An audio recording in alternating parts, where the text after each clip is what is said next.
أعوذ بالله من الشيطان الرجيم. بسم الله الرحمن الرحيم. الحمد لله رب العالمين، ثم الصلاة والسلام على سيد المرسلين حبيب إله العالمين أبي القاسم المصطفى محمد وعلى أهل بيته الطيبين الطاهرين المعصومين وأصحابه المنتجبين. السلام عليك يا أبا عبد الله وعلى الأرواح التي حلت بفنائك. عليك مني سلام الله أبدا ما بقيت وبقي الليل والنهار، ولا جعله الله آخر العهد مني لزيارتكم. السلام على الحسين وعلى علي بن الحسين وعلى أولاد الحسين وعلى أصحاب الحسين ورحمة الله وبركاته. قال الله تعالى: بسم الله الرحمن الرحيم: ومن أراد الآخرة وسعى لها سعيها وهو مؤمن فأولئك كان سعيهم مشكورا. سورة الإسراء verset 19. Assalamu alaikum wa rahmatullahi ta'ala wa barakatuhu.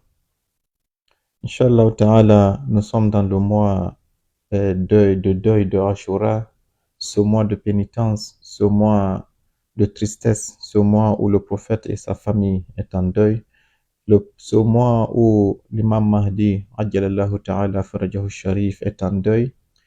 Nous sommes dans un mois durant lequel nous sommes tenus d'entrer avec nos faiblesses, mais d'en ressortir avec des forces, d'en ressortir plus énergisants, d'en ressortir plus renforcés de manière dans la spiritualité et dans tout ce qu'on peut imaginer, dans le bonheur, dans le sens de rapprochement envers Allah subhanahu wa ta'ala. Mais voilà que Satan avait juré, depuis que Dieu l'avait expulsé du paradis avec notre père Adam, voilà que Satan avait juré qu'il va avoir de nombreux partisans, merci beaucoup, de nombreux partisans avec lesquels il va aller en enfer. Donc, n'imaginez pas qu'une œuvre aussi gigantesque que la célébration de Ashura puisse laisser Satan indifférent. Satan a deux options face à cette cérémonie de Ashura. Soit il empêche qu'on la pratique, mais je pense que cette option, il a déjà échoué, car le prophète avait annoncé que chaque année, génération après génération, Dieu va créer ceux qui vont perpétuer cette cérémonie de Ashura. Et on le voit aujourd'hui, la plus grande cérémonie du monde, 30 millions de personnes dans un seul lieu, pour une seule cérémonie, dans un seul événement, ça ne se passe qu'à Karbala, chez l'imam al-Hussein alayhi salam. Donc Satan a vu que cette première option, il a échoué. Il ne peut pas empêcher que cette cérémonie ait lieu. C'est pas parce qu'il n'a pas essayé.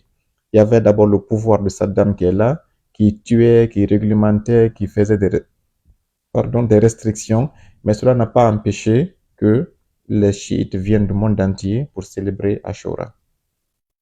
Donc, une fois que Saddam a échoué, Satan est passé par des terroristes, comme on le sait, qui tuaient des pèlerins, comme on l'a expliqué hier dans la vidéo. Même ces bombes, ces atrocités, ces massacres, ces rafales n'ont pas empêché les gens d'aller chez l'imam al-Hussein alayhi salam, car c'est une prophétie divine.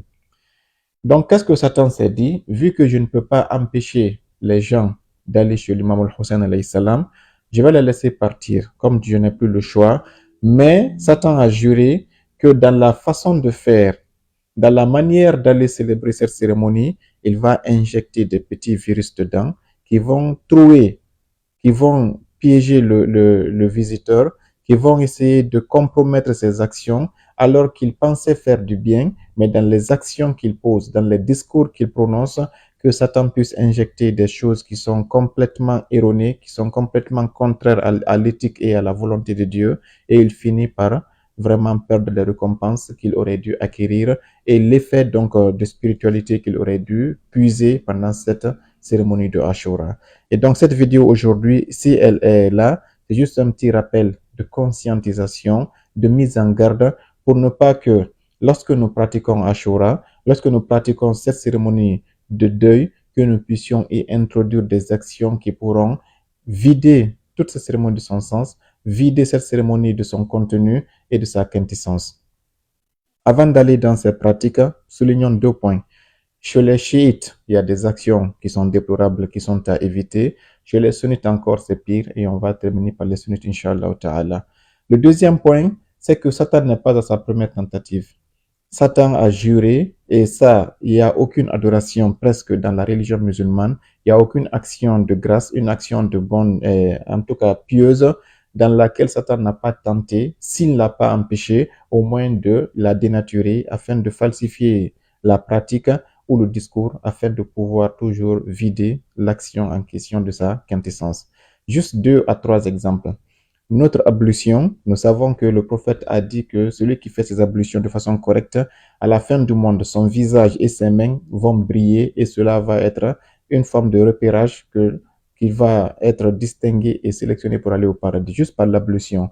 Satan a dit, cette ablution, comme elle est une clé du paradis, je vais essayer de les piéger. Il a introduit là-bas le fait d'essuyer les oreilles, qui ne font pas partie de l'ablution, et le fait de laver les pieds. Donc là, on voit aujourd'hui des centaines de millions de musulmans qui lavent leurs pieds, qui essuient leurs oreilles, contrairement à la sourate Al-Ma'ida au verset 6, si je ne me trompe pas, où Allah décrit l'ablution de façon claire. Allons dans la prière. Le prophète a dit que celui qui effectue les 5 prières et qui les respecte, elles seront les premières actions à juger à la fin du monde. Si ces 5 prières sont validées, l'intéressé aura plus de chances d'aller au paradis. Satan a dit cette prière qui est la frontière entre l'islam et le non-islam. Je ne vais pas les empêcher de la pratiquer, c'est impossible, mais dans cette prière, je vais faire qu'ils commettent des actions qui vont les faire dévier de la vraie prière que Dieu attend d'eux. Donc on croise les bras, on laisse le Bismillah ar-Rahman ar-Rahim, on dit Amin, on fait des actions qui n'ont rien à voir avec la prière authentique que le prophète sallallahu alayhi wa sallam nous a enseigné. Dans le jeûne, Satan n'est pas laissé indifférent. Le prophète a dit que celui qui jeûne le mois de Ramadan, par exemple, il y a une porte au paradis qu'on appelle Ar-Rayyan. Seuls ceux qui ont pratiqué le jeûne vont entrer par cette porte. Satan a dit, si je les laisse faire le jeûne de façon normale, ils vont m'échapper et je ne vais pas voir des partisans en enfer. Il ne peut pas empêcher le Ramadan, mais au moins, qu'est-ce qu'il va faire? Il va injecter des virus dans le Ramadan et il l'a fait. Et il y a 2 choses qu'on va citer pour le Ramadan aussi. Le fait de rompre le jeûne avant l'heure prévue par le Saint-Coran, on le sait. Tu entends tout le monde dire Adil bil futur, Adil bil futur. Précipitez-vous pour rompre le jeûne. Les gens, Allah dit dans le Saint-Coran, soit sur le Baqarah, verset 183, Bismillah ar-Rahman ar-Rahim, wa atimmu siyama ila layl. Complétez le jeûne jusqu'à la nuit. Allah dit al-layl, il n'a pas dit al-maghrib, il n'a pas dit al-ghurub, il n'a pas dit jusqu'au coucher du soleil. Mais aujourd'hui, Satan est venu dire à toute la communauté musulmane, si vous jeûnez, jeûnez jusqu'au coucher du soleil. Quand le soleil se couche, buvez l'eau et même anticipez cela. Celui qui sera le premier à couper sera le plus récompensé. Satan est venu, le Coran est clair, c'est la nuit qu'il faut rompre le jeûne, mais les gens rompent le jeûne alors que le ciel est encore clair. Et tout le monde le sait, il n'y a pas de commentaire là-dessus. Satan a dit, vous allez jeûner, mais je vais gâter votre jeûne 5 minutes, 10 minutes avant la fin officielle qu'Allah vous a dit de couper le jeûne. Deuxième piège dans le Ramadan, c'est la janaba. Nous savons tous que celui qui est en janaba ne peut pas jeûner, surtout s'il a eu le janaba la nuit. Satan dit non, vous pouvez faire les rapports avec votre femme la nuit ou bien rêver que vous êtes, et être en pollution de sperme la nuit et continuer le jeûne, faire fajr rentrer, passer sans que vous ne vous laviez, que le prophète était dans cet état, astaghfirullah. Satan a piégé aussi des millions de musulmans qui pensent que la janaba ne garde pas le jeûne. Ils font le jeûne, ils se lavent que vers 7h, vers 8h quand ils vont se réveiller, alors que le fait d'entamer le jeûne en état de janaba aussi garde le jeûne. Quant au pèlerinage, c'est sans commentaire qu'Allah accepte le pèlerinage de ceux qui viennent de revenir.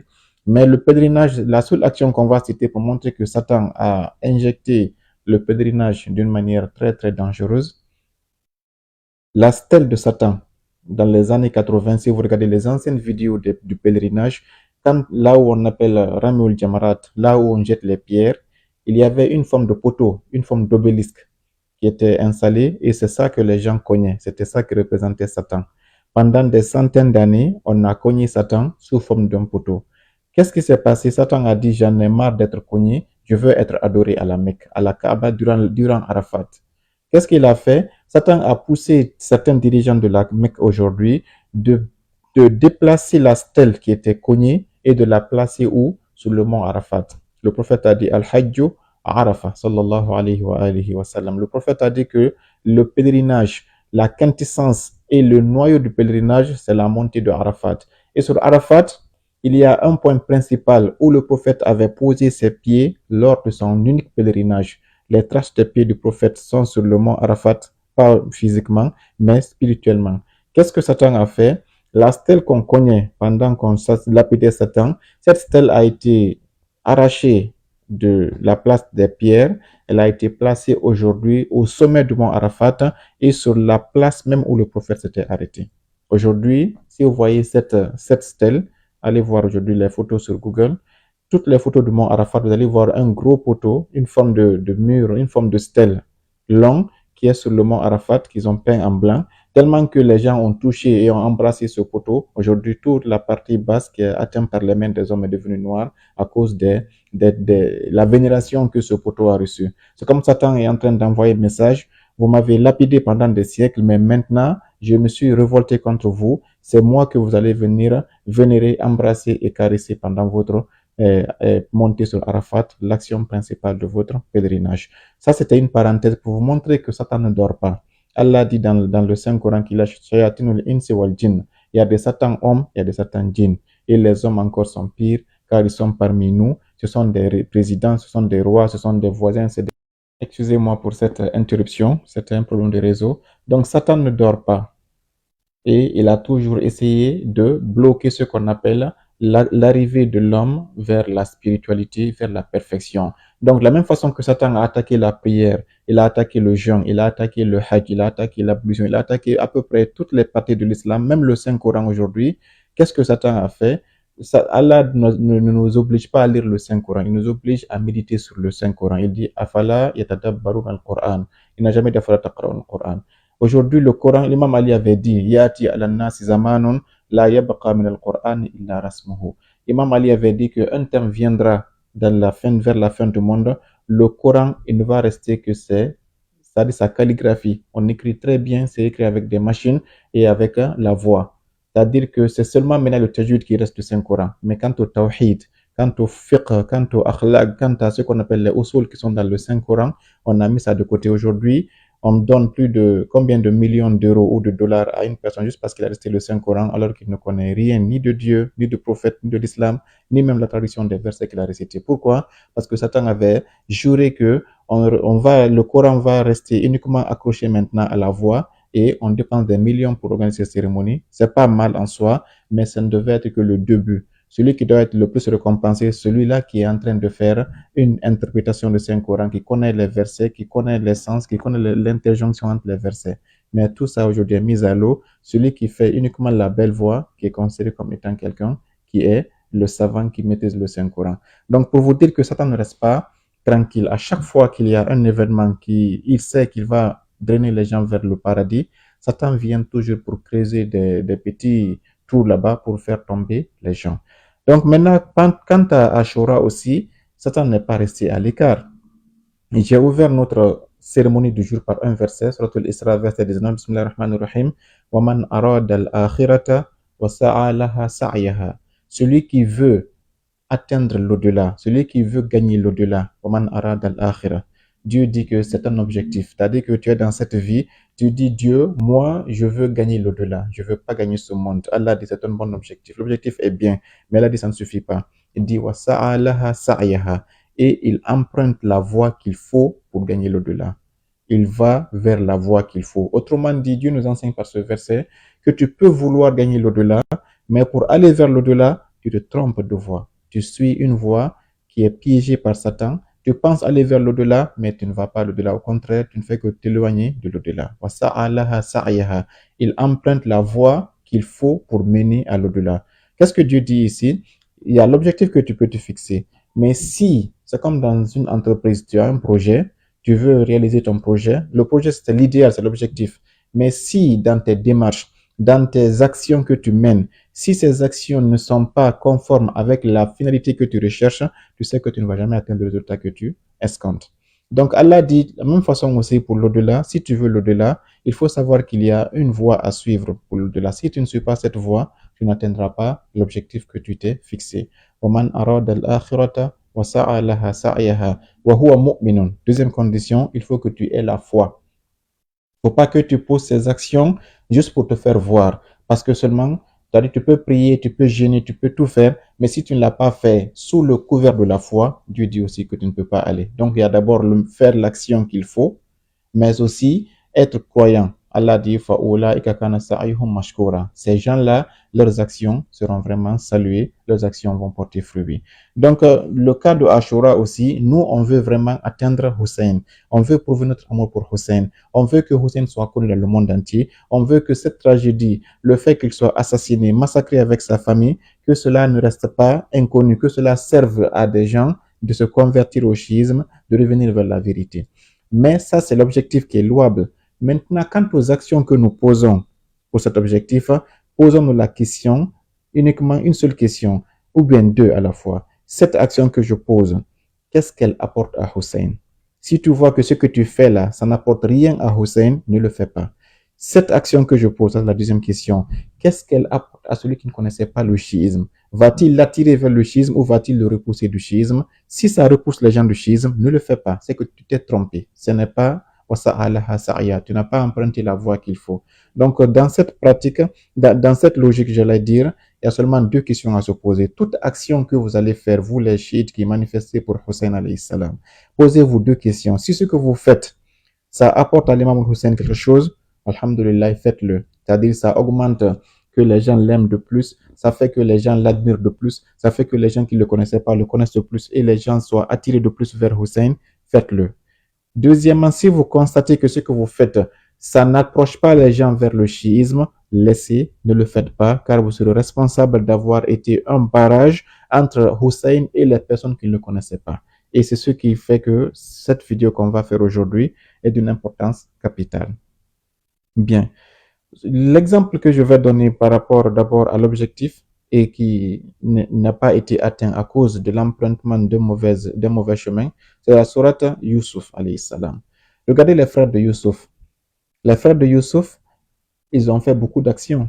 Mais si vous leur demandez, eux-mêmes, quand on leur demande pourquoi est-ce que vous avez fait ça à votre frère Yusuf, pourquoi vous l'avez frappé, pourquoi vous l'avez tué, pourquoi vous avez tenté de le tuer, vous l'avez vendu, ils diraient que nous sommes jaloux parce que notre père ne nous regarde pas comme il regarde Yusuf. On avait voulu attirer l'amour de notre père envers nous. Tous les frères, tout ce que vous entendez les enfants là débattre entre eux, ils disent tout ce que l'on veut, c'est que notre papa nous aime. Qu'un enfant qui dit je veux faire quelque chose pour que mon papa m'aime, cet objectif il est noble. Je veux faire quelque chose pour que mon papa m'aime, pour que j'attire son attention, c'est un objectif qui est noble. Mais regardez la pratique de ces jeunes, de ces frères de Yusuf. Pour que leur papa les aime, au lieu de se comporter très bien, d'être plus au service de leur papa, d'être présent, de faire des actions pour attirer son attention dans le bon chemin, ils ont dit non, pour que notre papa nous aime, il faut éloigner Yusuf, il faut le tuer. Ça, ils n'ont pas fait wasa alaha sa'yaha. Ils n'ont pas emprunté la voie qu'il fallait. Donc, qu'est-ce qui s'est passé en guise de conséquence? Ils ont fait que Yusuf soit frappé, torturé, tentative de meurtre, vendu comme esclave, et ils ont fait que leur papa a pleuré jusqu'à ce que leur papa est devenu aveugle.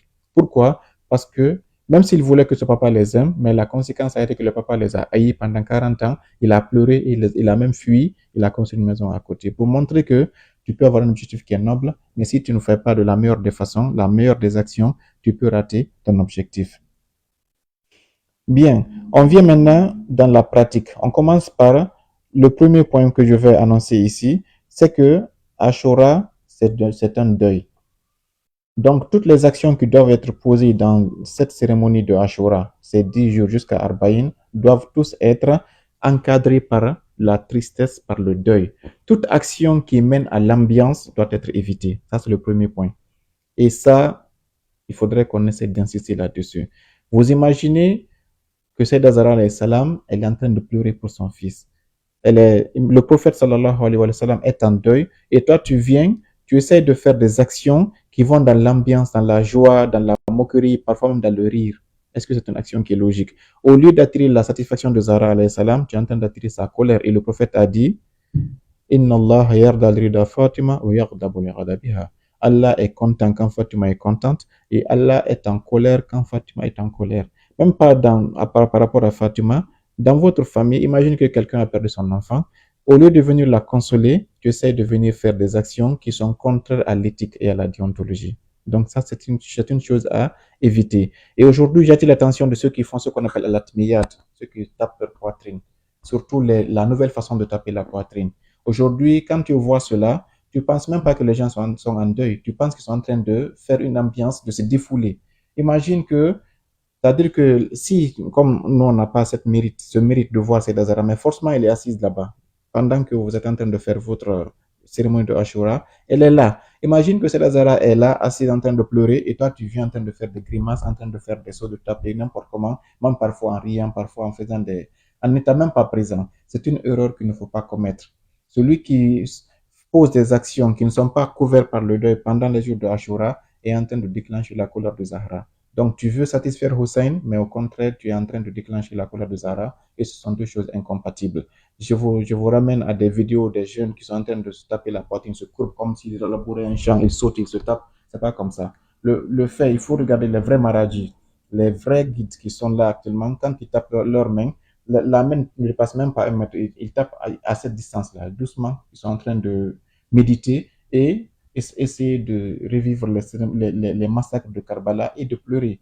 Pendant les latmiyat, il faut tout faire pour que tu puisses ressentir des larmes et de pleurer. C'est pas pour que tu ressentes l'ambiance. Si c'est l'ambiance qui est là, tu es en train d'aller à l'encontre de ce qu'on appelle le deuil. Et le plus important des points, c'est quand vous regardez les personnes qui font ces latmiyat sont intersémés par des actions de pleurs. Parfois, je vous invite à voir ces vidéos. Si c'était un montage, j'allais faire diffuser la vidéo, l'extrait ici. Mais vous allez voir que celui qui est en train, le chanteur ou bien le poète, il est en train il les laisse aller, aller, aller. Et pendant ce qu'ils sont en train d'aller dans l'atmiyat, il dit un mot et tu vois tout le monde est hystérique, arrêté, figé comme des robots et éclaté en sanglots. Pourquoi? Parce qu'il a dit une action, il les a ramenés dans une scène terrible de la tragédie de Karbala qui fait que ces gens-là, même leur main devient rigide, ils ne peuvent plus même taper leur poitrine. Pourquoi? Parce que ce qu'il a dit est en train de jouer dans leur tête, dans leur cœur, et tu les vois tous en sanglots, se courber de douleur et d'amour et d'émotion pour l'imam Hussein alayhi salam. Ce qu'on appelle l'atmiyat. Mais ces ambiances, ces danses qu'on est en train de créer à gauche et à droite, Satan est en train d'injecter et ces virus dedans, si on ne fait pas attention, on dénature le sens de l'atmiyat, de leur vrai sens. Le deuxième point, c'est au niveau des discours. Il y a plusieurs personnes qui font des prêches pendant Ashura. Ils attribuent à l'imam al-Hussein des discours qui ne sont pas dignes de lui. C'est un piège. L'imam Hussein en train de pleurer, taper ses genoux, en train de prendre la terre, mettre sur ses cheveux. Ce n'est pas digne des gens qui étaient à Karbala. Subhanallah. Imam Hussein alayhi salam, depuis qu'il était jeune, avant sa naissance, le prophète avait déjà dit à sa mère qu'il sera assassiné. Imam Hussein est né, il a su il devait être assassiné depuis qu'il était encore en train de téter au sein de sa mère, alayhi salam. Il était préparé à cette mission et c'est lui-même qui a quitté Médine pour aller à la Mecque, aller à Karbala pour mourir. Il le sait. Le jour qu'ils sont arrivés à Karbala, il y avait des centaines de personnes avec lui.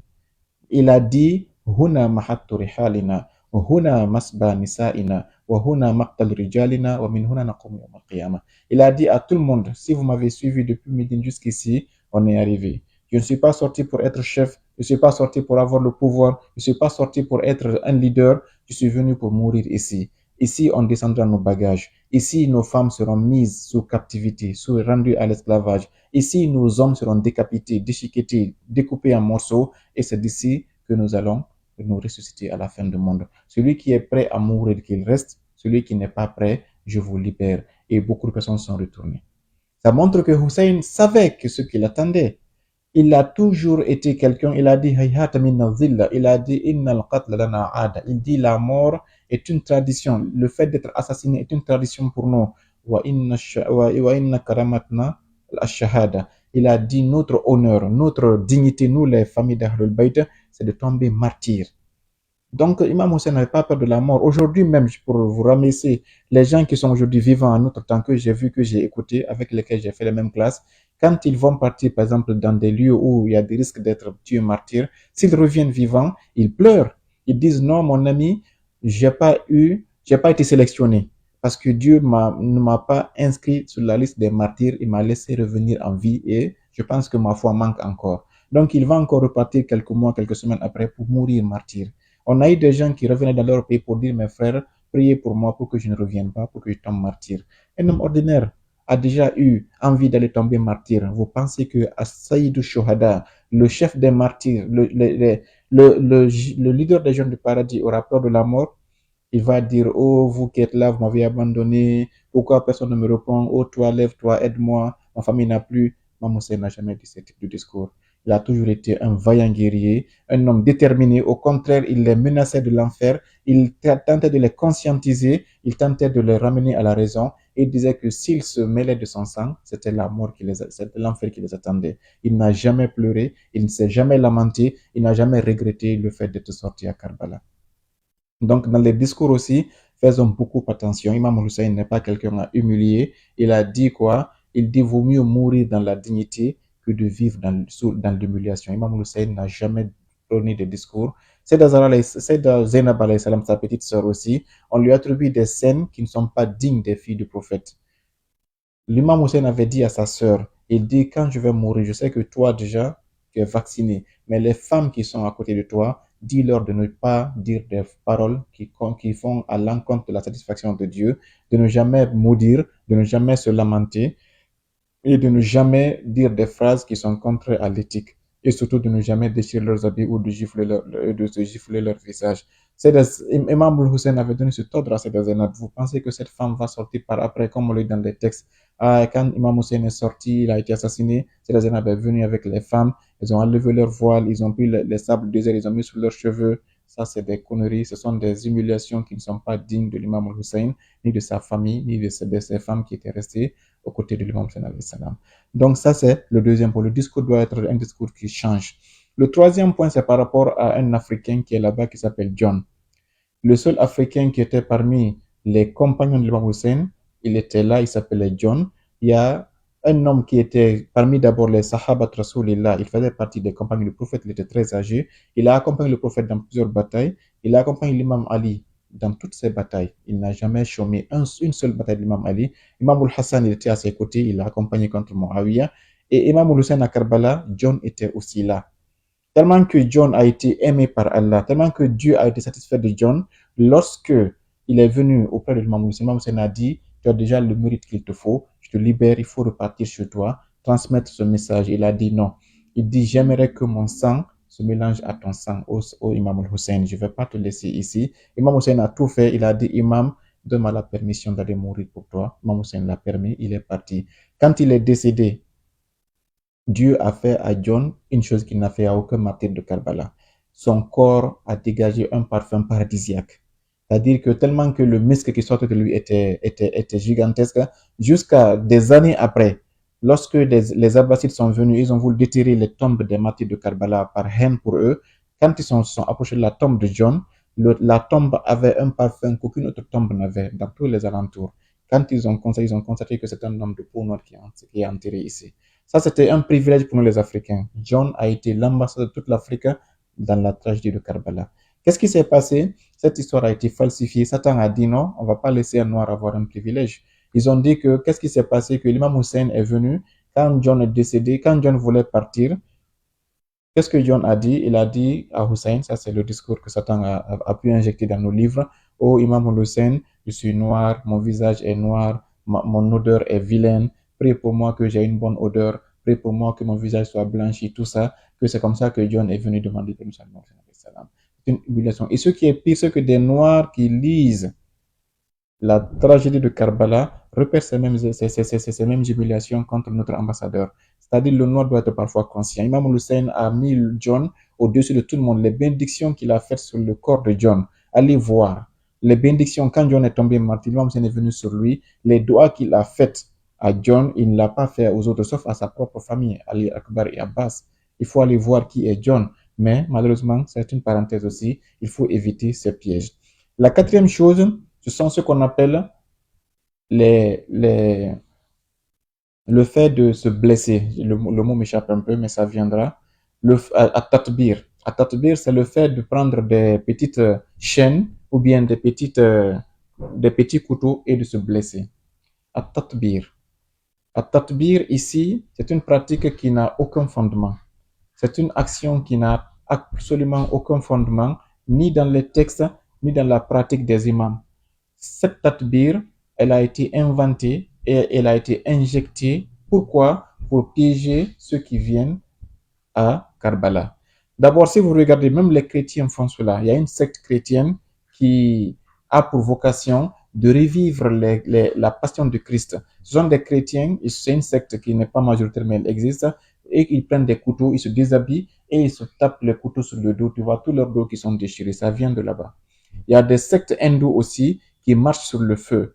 Ça aussi, ça a été pris. Satan a tout fait pour que toutes ces pratiques qui sont égarantes, qui sont des pratiques humiliantes, soient injectées dans la pratique de Ashura.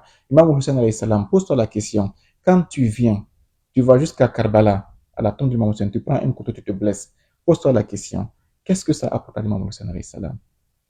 Qu'est-ce que le fait de te blesser, de prendre un couteau, de te taper le crâne, de te fendre le crâne et de déchirer tout ton corps, le sang coule sur tes habits, tu portes même des habits blancs d'abord, tellement que vous savez que c'est une provocation, ils viennent en boubou blanc et ils se blessent et tu vois tout ce qui est blanc est devenu rougeâtre. Pourquoi est-ce qu'ils font ça? C'est pour que, pose-toi la question, est-ce que cela attire les gens vers le schisme ou bien ça les repousse du schisme?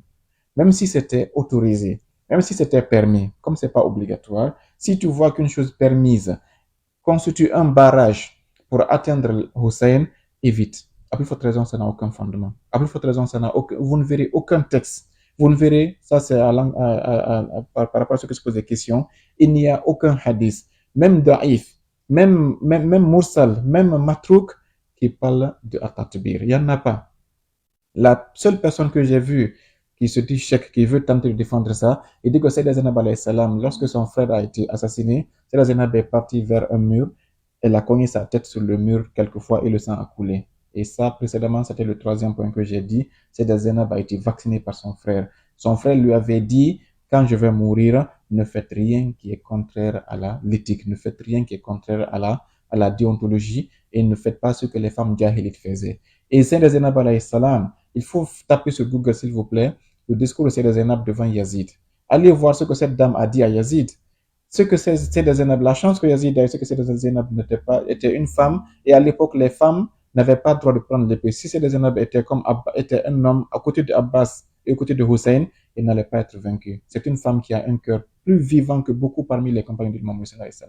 Elle a été la femme la plus courageuse. Ce qu'elle a dit d'abord à Ubaydullah ibn Ziyad à Koufa, après ce qu'elle a dit à Yazid, même le chef, même le tyran principal qui se disait calife du prophète, allez voir son discours. C'est un discours qui est martial, un discours qui a fait trembler Yazid. Yazid a fui le palais. Il a fallu qu'il revienne après. L'imam Zayn Abidin a pris la parole. Sayyida Zainab n'est pas une femme qui prend du sable met sur ses têtes, aller cogner sa tête vers un mur. Donc le fait de se déchirer la peau n'a rien à voir avec les pratiques hussainites. Et ce qui est plus déplorable, c'est que chaque année, Satan fait qu'on crée une nouvelle action. Avant, c'était justement d'abord des chaînes. Si vous regardez la chronologie, suivez bien que c'est un piège satanique. Au début, c'était des petites chaînes qu'il prenait. Des chaînes comme les chaînes qu'on attache au niveau des clôtures, qu'on attache avec les chiens. Il n'y avait pas de couteau au début. On se tapait avec les chaînes et la peau devenait rouge. Mais Satan a vu que ça n'empêche pas les gens de continuer à aimer Hussein. Satan a dit, je vais réfléchir sur une action qui va faire que les gens fuient Hussein. Il a créé des couteaux. Ces couteaux-là, moi, j'ai été témoin des témoignages des cheikhs de premier rang qui m'ont dit que ces couteaux, quand vous regardez leur provenance, c'est écrit Made in UK. Ça a été fabriqué en Grande-Bretagne. Et ça, je le dis pourquoi? Parce que très bizarrement, la seule secte islamique chiite aujourd'hui qui est en train de prôner à Tatbir, c'est une secte qui est hébergée à Londres aujourd'hui. Elle a une télévision, elle a une forme de siège et c'est eux qui prônent on appelle ça Shiatul Londoniya, le schisme londonien. Vous savez que même le wahhabisme a été créé par Londres. Donc Londres a été à la base de ces couteaux-là. C'est eux qui fabriquent ces couteaux, c'est eux qui les dispersent pendant Ashura. Ils ont des petits infiltrés qui viennent avec ces couteaux, qui distribuent ça aux gens pour les piéger et les faire entrer dans ça. Sinon, le couteau, le fait de se blesser, n'est ni de près ni de loin relié à Ashura. De sorte que même les maradis aujourd'hui, tous les maradis sont unanimes que c'est des choses qu'il ne faut pas faire. Et même c'est haram dans certains pays, comme en Iran et autres pays, c'est haram. Si tu le fais, tu risques d'être condamné. Donc le fait de se blesser ne fait pas partie. Satan a vu que même le fait de se blesser n'empêche pas les gens de venir. Aujourd'hui, il y a une troisième pratique que Satan a créée, c'est le fait de mettre une forme de charbon. On met des braises de feu allumées et les gens enlèvent leurs chaussures, ils plient leurs pantalons et tu les vois marcher sur la braise. S'il vous plaît, qu'est-ce que ça rapporte à Imam Hussein alayhi salam? Le fait que tu te brûles les pieds, ça augmente ta foi, ça fait convertir quelqu'un au schisme, si, ou bien au contraire, ça fait que les gens vous qualifient de barbares, de méchants, surtout maintenant que les gens prennent même leurs enfants de 6 mois, tu vois un parent, il se blesse d'abord, et puis il a un bébé de 6 mois, il lui tape la tête. Au moment où on défend le droit des enfants, cet enfant qui t'a dit qu'il est pour que tu le blesses. Imagine quelqu'un qui aime l'humanisme, qui n'est pas musulman, qui voulait une religion vers laquelle se convertir, il clique le schisme sur YouTube et tu vois une femme prendre un couteau, taper, blesser son enfant et le sang coule sur le visage de son enfant de 2 ans, de 1 mois. Ça n'a pas de sens. C'est pour chasser les gens. De la même façon, et bien, voyez bien la comparaison. De la même façon qu'ils ont créé le terrorisme, ils l'ont collé à l'islam pour que quand tu dis islam, tu vois le sang. De la même façon, Satan a créé le fait de se blesser avec l'épée et a collé ça au schisme. Pour que quand tu, aujourd'hui, par expérience, allez cliquer schisme sur YouTube, les premières vidéos qui vont sortir, c'est les vidéos de sang. Ils ont tout fait. Ils ont tellement manigancé que quand tu cliques schisme sur YouTube, les premières vidéos qui vont sortir, ce sont des vidéos où les gens se blessent, où ils ont le sang sur eux. Ce n'est pas fortuit, c'est un piège du Satan. Imagine quelqu'un qui a entendu que le schisme est une secte de l'islam, il veut chercher qu'est-ce que c'est le schisme, il va sur YouTube pour chercher la vérité, il voit des gens se blesser, mais il va automatiquement zapper, le schisme est tout sauf de l'islam, il ne va pas continuer à chercher. Or, l'imam Hussein nous a dit non. Si vous, Imam Sadiq a dit, Imam Sadiq il a dit quoi? Il a dit Kounou Zainandana. Soyez une forme d'ornement pour nous. Soyez une beauté pour nous. Vous les chiites, partout où vous allez, soyez beaux. Présentez-vous, parlez bien, présentez-vous bien, comportez-vous bien pour que quand les gens disent mais qui sont ces gens-là? Pourquoi est-ce qu'ils sont cons? Ils ont un comportement aussi louable pour qu'ils disent que non, ce sont des élèves de Hussein, ce sont des élèves de Sadiq, ce sont des élèves de Mahdi pour qu'ils aiment le Mahdi à travers votre comportement. Mais si déjà tu te blesses et quelqu'un fuit Hussein à cause de toi, c'est que tu es responsable d'avoir été un barrage entre les gens et Hussein, entre les gens et le schisme. Satan a vu que non, le fait de se blesser ne suffit pas. Il a créé les braises. Les gens marchent aujourd'hui sur le feu à pieds nus. Satan a vu que ça ne suffit pas. Les gens continuent encore à venir. Aujourd'hui, ce sont des épines qu'on amène, des épines, les branches qui ont des épines. On les met sur terre et toi, tu vois des gens marcher sur les épines percent leurs pieds. Ça sert à quoi? Ça rapporte quoi à l'imam Hussein alayhi salam? Ce n'est pas chiite, ça n'a aucun texte, ça n'a aucun fondement. Et ce qui est encore plus loin, il y a eu aujourd'hui des clubs qui sont créés et qui sont là-bas. On les appelle Kilab Zainab, les chiens de Zainab. Ça, il faut écouter bien ce mot-là. Kilab Zainab, ça veut dire que ce sont les chiens de Zainab. Ce sont des gens, ils ont aujourd'hui des t-shirts qu'ils fabriquent, qu'ils mettent derrière. Ana Kalab Zainab. Je suis le chien de Zainab. Ça veut dire quoi? Quand les gens viendront à Ashura, il y a des gens qui viennent parce que même des chrétiens viennent là-bas. Mais quand ils viennent pour essayer de voir ce qu'est le schisme, il y a ce club qui est créé qui vient se mettre, tu t'imagines une dizaine, une vingtaine de personnes ensemble se mettre à terre comme un chien et commence à aboyer comme ça, comme ça. Tout le monde entend une voix d'aboiement, on comprend que c'est des chiens qui sont là, on s'approche, on voit que c'est des jeunes conscients, des personnes qui sont là, qui sont en train d'aboyer. Tu leur dis pourquoi on fait ça? Dit non, on défend Zainab. Zainab a besoin d'être défendue en aboyant. C'est-à-dire, je me demande jusqu'où Satan va aller pour piéger les chiites. Essayons de nous réveiller. Tout ça, ce sont des pièges, ce sont des organisations qui financent ces mouvements afin de couvrir, c'est-à-dire que le pourquoi du combat de Hussein. C'est comme ce sont des groupes sataniques. Ils sont en train de faire tout pour couvrir la vérité pour laquelle Hussein s'est levé. Hussein s'est levé pour un but noble. Mais si vous allez vous blesser, si vous allez mettre vos pieds sur le feu, sur des épines en aboyant, mais quand est-ce aurez-vous le temps maintenant pour expliquer aux gens pourquoi Hussein s'est levé? Vous êtes en train de contribuer vous-même à éloigner les gens de Hussein. Le fait de courir dans le temple de Hussein, taper la tête avec des baffles, des musiques, ce n'est pas ça Hussein. Hussein est venu pour un combat noble. Quand les gens viennent chez lui, profitez pour que les gens viennent. Ça, c'est le 5e point, le 5e piège, le dernier par rapport aux chiites. C'est que Hussein a tout fait pour créer ces 10 jours et donc ces 40 jours pour que quand quelqu'un vienne dans les assemblées de Hussein, il rentre avec des imperfections, mais à la sortie, qu'il sort complètement transformé. Pour être dans l'istilahat, يدخل في المجالس الحسينية وهو يزيدي ويخرج وهو حسيني. Il rentre, il était comme Yazid, mais il sort, il est complètement hussénite. C'est ce qui est l'objectif de Karbala. C'est-à-dire que du 1er Muharram jusqu'au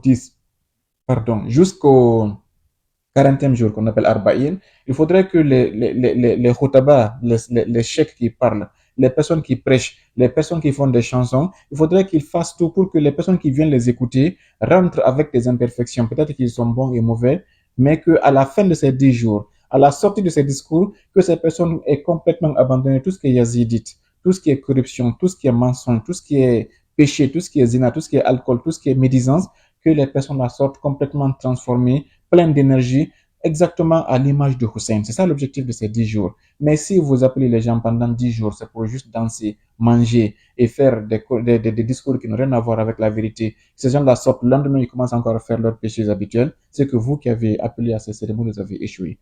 Vous qui organisez les rencontres, les cérémonies, faites tout pour que les gens rentrent avec un pourcentage de 30% de Satan, mais qu'ils sortent avec au moins 5%, 1% de Satan, parce qu'on n'est pas inférieur, on ne va pas être 100% pur, mais au moins que Satan ait une part très limitée pour que d'ici Ashura prochain, d'ici le Ramadan prochain, que les gens soient préservés.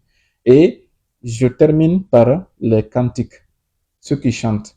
Hussein n'est pas un fonds de commerce, vous qui chantez le nom de Hussein. Hussein n'est pas un fonds de commerce grâce auquel on gagne de l'argent. Hussein doit être utilisé pour que les gens puissent connaître la vérité, pour que les gens puissent être sauvés de Satan, pour que les gens puissent être à la lumière.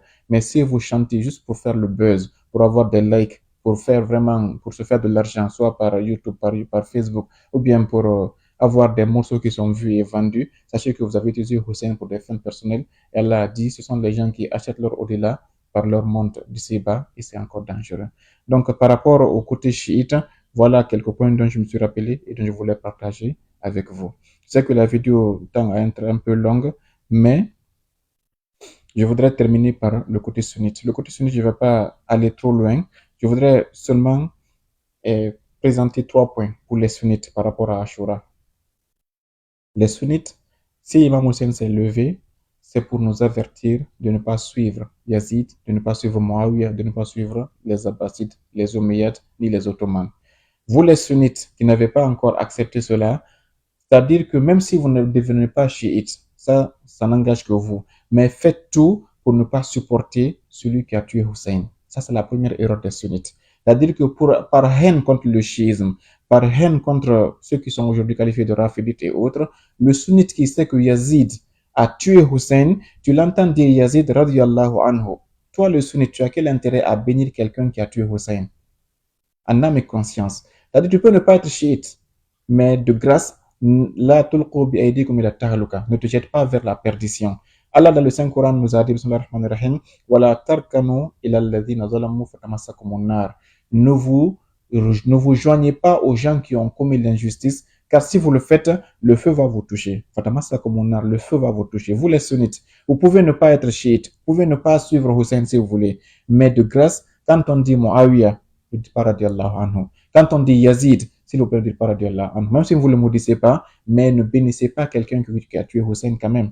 Hussein, même s'il n'était pas fils de prophète, Allah nous a dit que c'est le chef du paradis. Quelqu'un qui a tué le chef du paradis, vous pensez qu'il sera dans le même paradis que le chef du paradis qui l'a tué? Imaginez maintenant que toi tu viens, tu dis radiallahu ala hazal la'in. Tu bénis celui qui a tué Hussein, toi le sunnite. Est-ce que tu réfléchis très bien? Moi, je vois qu'il y a un seul sunnite qui a été lucide, il s'appelle Ahmad ibn Hanbal. C'est le chef des Wahhabites. De façon, ça c'est l'ironie du sort.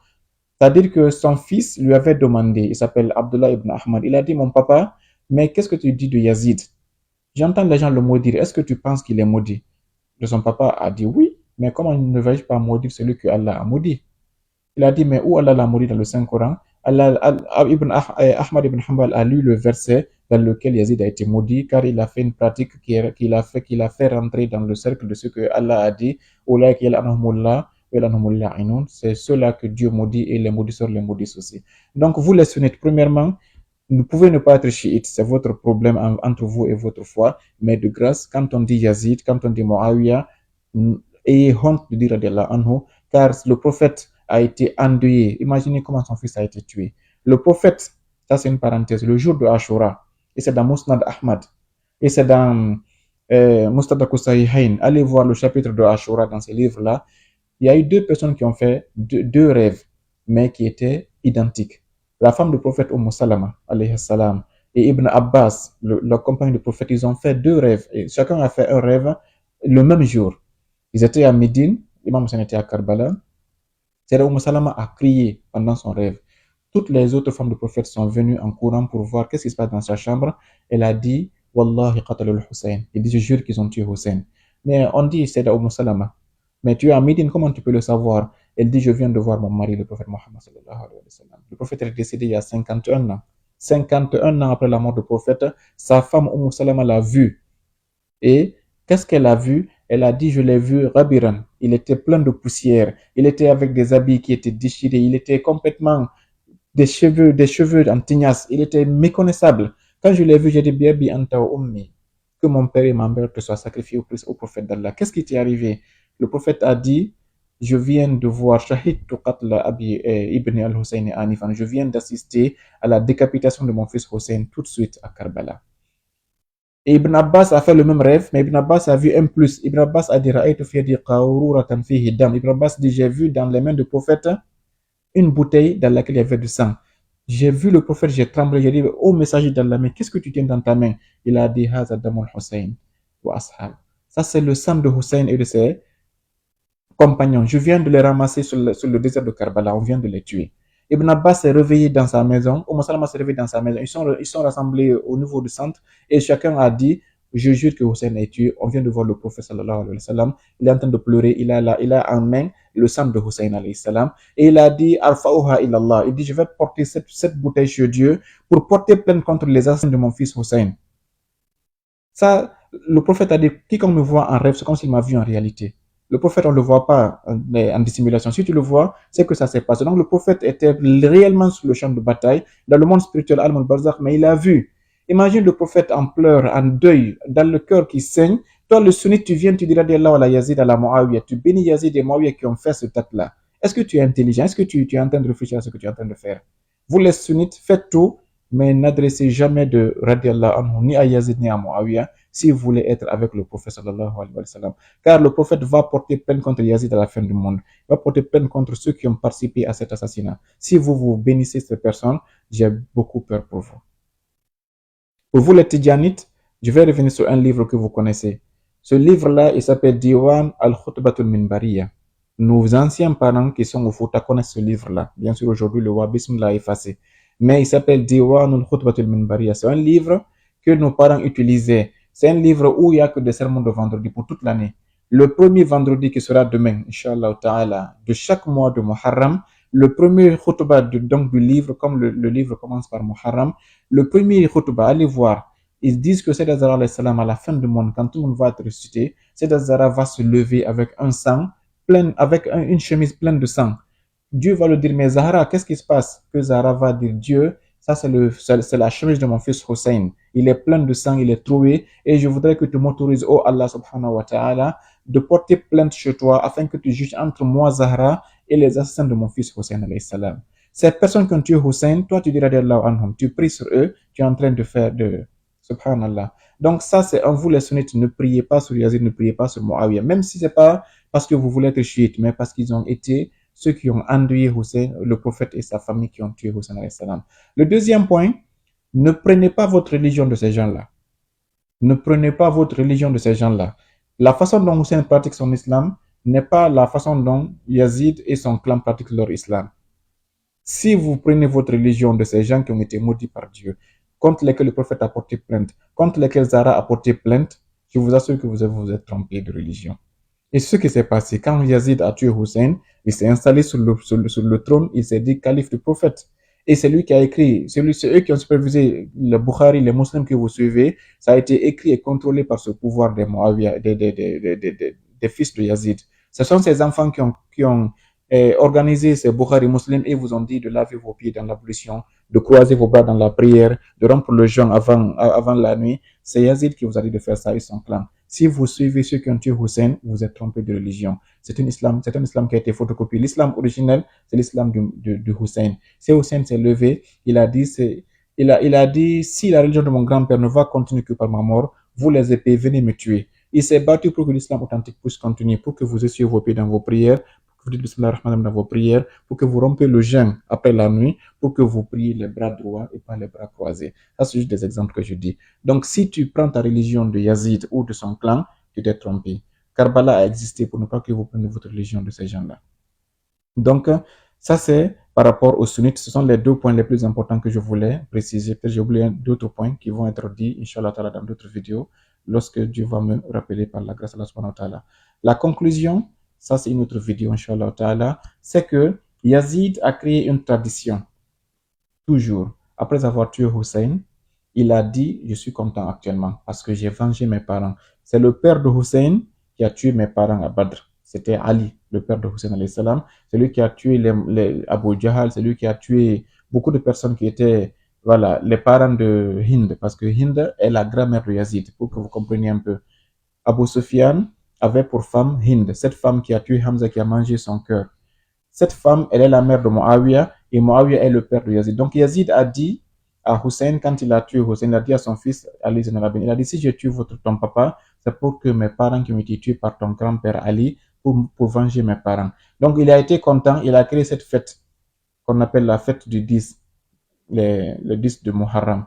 Inch'Allah, une vidéo sera consacrée à cette fête et à ce jeûne. Il a dit, jeûnez pour montrer votre joie, faites que la ville soit peinte, tous les lieux soient renouvelés et on va montrer qu'on est content parce qu'on a tué au sein le 10. Donc chaque 10, quand chaque 10 du mois arrivait, les gens faisaient la fête. Donc ça aussi, le fait d'être content, même de jeûner le jour de Ashura, c'est le fait de suivre Yazid alayhi la'na.